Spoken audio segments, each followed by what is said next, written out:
అడ్డగోలుగా అటవీ భూములను కబ్జా చేశారు. కోట్ల విలువైన వేలాది ఎకరాల సర్కార్ భూములకు పట్టా పాస్ పుస్తకాలను సృష్టించారు. అధికారుల హస్తం లేకుండా ఇదంతా జరుగుతుంది అనుకోవడం మన అమాయకత్వమే.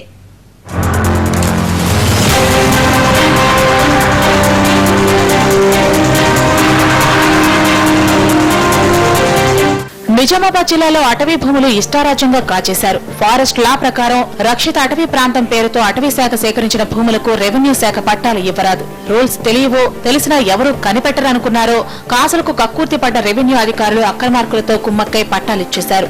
బాన్సువాడ సబ్ డివిజన్ పరిధిలోని బీర్కూరు, బాన్సువాడ, వర్ని మండలాల పరిధిలో 20,372 ఎకరాల అటవీ భూమి కబ్జా అయింది. కామారెడ్డి డివిజన్లోని ధర్పల్లి, సిరికొండ, డిచ్పల్లి, ఎల్లారెడ్డి, లింగంపేట, గాంధారి మండలాల్లో 1,790 ఎకరాలు అన్యక్రాంతమైంది. నిజామాబాద్ డివిజన్లోని భీంగల్, కమ్మర్పల్లి మండలాల్లో 870 ఎకరాలు ఆక్రమించుకుని పట్టాలు పొందారు. మొత్తం జిల్లా వ్యాప్తంగా 23,032 ఎకరాల భూమి కబ్జా అయింది. భూ కమాతాలను సమగ్రంగా సర్వే చేసి కొత్త సంఖ్యలతో పూర్తి స్థాయిలో కంప్యూటరీకరించేందుకు 2006లో భూభారతి కార్యక్రమం పైలట్ ప్రాజెక్టు కింద నిజామాబాద్ జిల్లాను ఎంపిక చేశారు. పాత సర్వే సంఖ్యల స్థానంలో కొత్త సర్వే సంఖ్యలను నమోదు చేసుకునే వెసులుబాటు కబ్జాదారులకు వరంగా మారింది.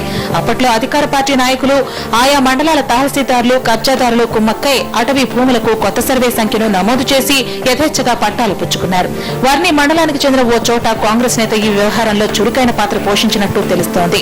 దీన్ని అనవరేసుకోవడానికి ఫారెస్ట్ అధికారుల నిర్లక్ష్యం ఉంది. అటుపోతే వాళ్ళు అనుకోవడం. ఫస్ట్ ఫారెస్ట్ అధికారులు వాళ్ళని ప్రోత్సహించి వాళ్ళ దగ్గర ఎంతో కొంత డబ్బులు తీసుకొని వాళ్ళకు దున్నుకోమని చెప్పేసి మళ్ళీ ప్రజెంట్ ఈ పరిస్థితి వచ్చేసరికి ఫారెస్ట్ అధికారులు దాన్ని చూడకపోవడము, వాళ్ళు పట్టించుకోకపోవడము, ఇవన్నీ కారణాల వల్ల ఈ చెట్లు నరకడం అనేది బాగా ఘోరంగా జరిగిపోయింది మా ఏరియాలలో. కాబట్టి దీన్ని ప్రభుత్వం స్పందించాలి.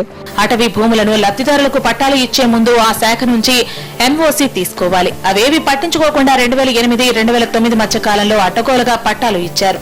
అప్పట్లో బీర్కూరు, వర్ని మండలాలకు చెందిన తహసీల్దారు పదవీ విరమణ చేసిన ఇంట్లో కూర్చుని యథేచ్ఛగా పట్టాలు ఇవ్వడం సంచలనం రేపింది.